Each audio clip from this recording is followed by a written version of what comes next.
Now, you recall that we made a pattern and we made a block, and this was our block. This is our block.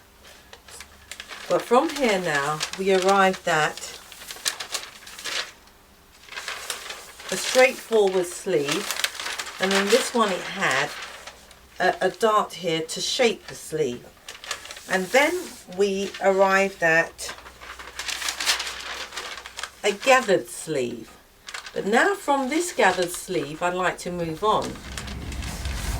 What I've done already is, using my gathered sleeve, I've modified it. As you can see here, I've given a dip here, because this sleeve is now going to be modified, whereby I'm going to cut each of these sections open and I'm going to invert or add on box pleat. Now, if you can imagine the Victorian sleeves, right, their sleeves were puffy and intricate and embroidered with contrast. So this will be your contrasting fabric what goes inside. After we cut each one of these, we now have box pleat.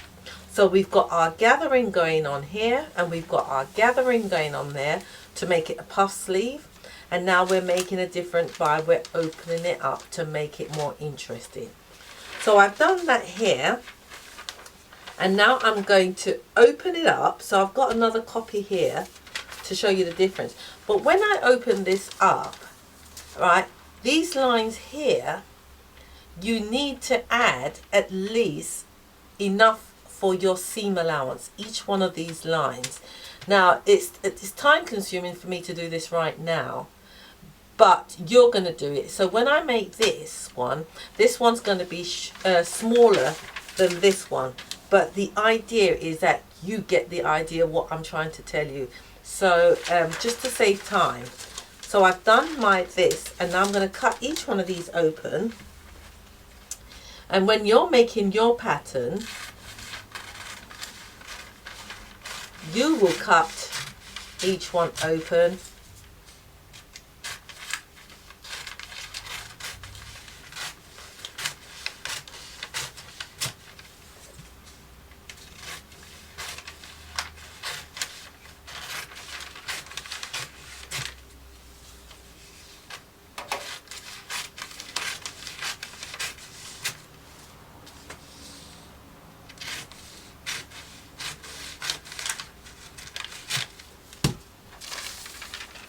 Let me just move this paper out of the way for you, so as not to confuse you.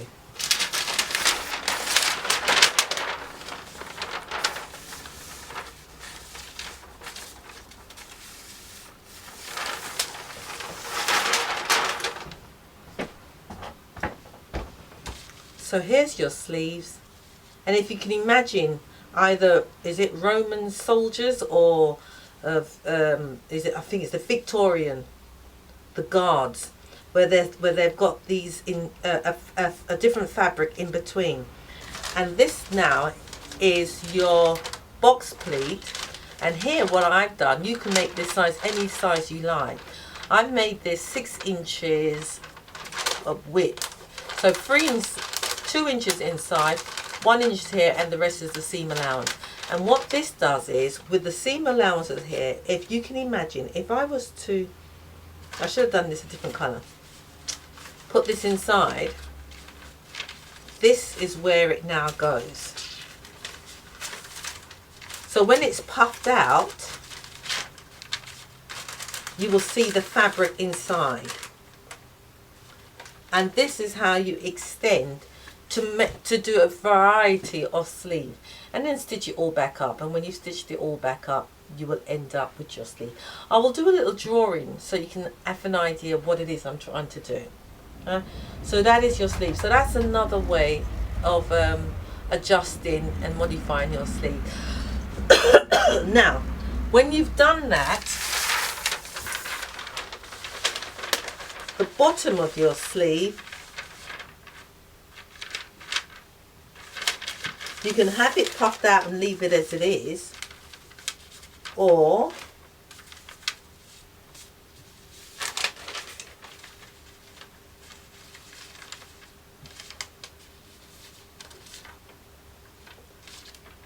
this becomes now your new sleeves.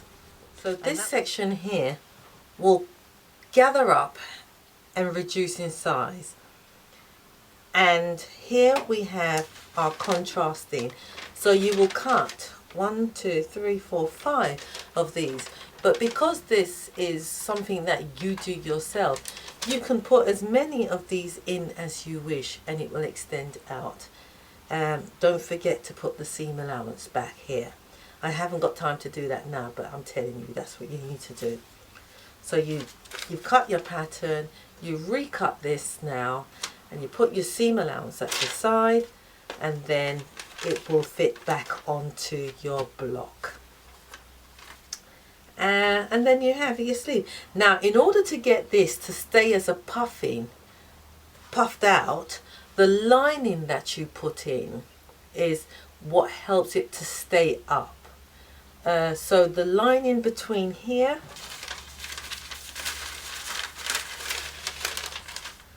the lining that you put here, when you cut it, the lining will be shorter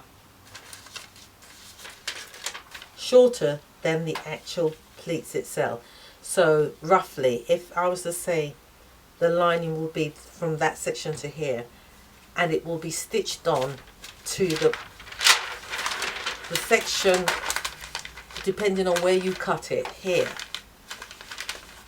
And that will give that a puffing effect. So there's an inner lining that goes into this sleeve. Well, have fun.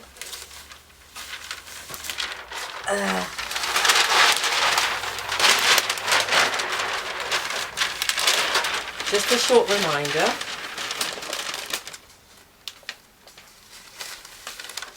There's your pattern. Each one goes into the section.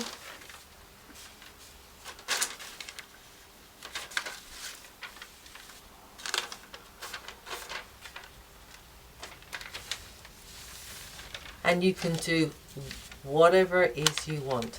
And by the time you put this on, you've gathered it all up. You stitch all the parts on it, all the box pleats in. Stitch all the box pleats in, and you stitch that down and you hold it. Then you gather it all up, and then you've got your sleeve, and then you continue making your sleeve as you normally are. Right, so here we have our sleeve. This is the section here that I've cut out and showed you how to make it larger and to make it more interesting. It's like a Victorian puff sleeve.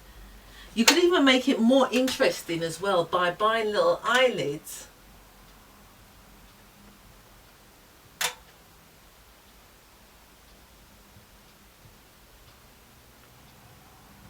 Circular eyelids, whereby you thread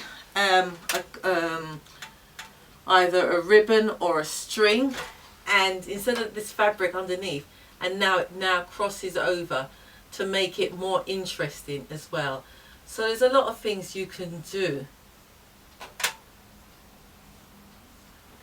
especially as a student, to make your work more interesting, and make this as tight as you can. So here's what the side view, what it looks like, but this is your sleeves. Now, you know the Victorians have puff sleeves like this. Also Indian, African garments as well. They like to wear elaborate big sleeves, all puff and everything. Well, these are the ways how you do it. You just make your sleeve more interesting. So you can cut the sleeve up so many different ways using your block that I've showed you how to make, and make your sleeve more interesting. I hope you enjoyed today's lesson, and I hope it kind of triggers off your mind to make your garments more interesting. And for those of you who are at college, further education, studying clothing, garments and so on, bear this in mind when you come up with something, especially stage clothes. Let's see, is it Ethiopian clothes, or is it Victorian dresses? And you know, these are the things that they do. Enjoy.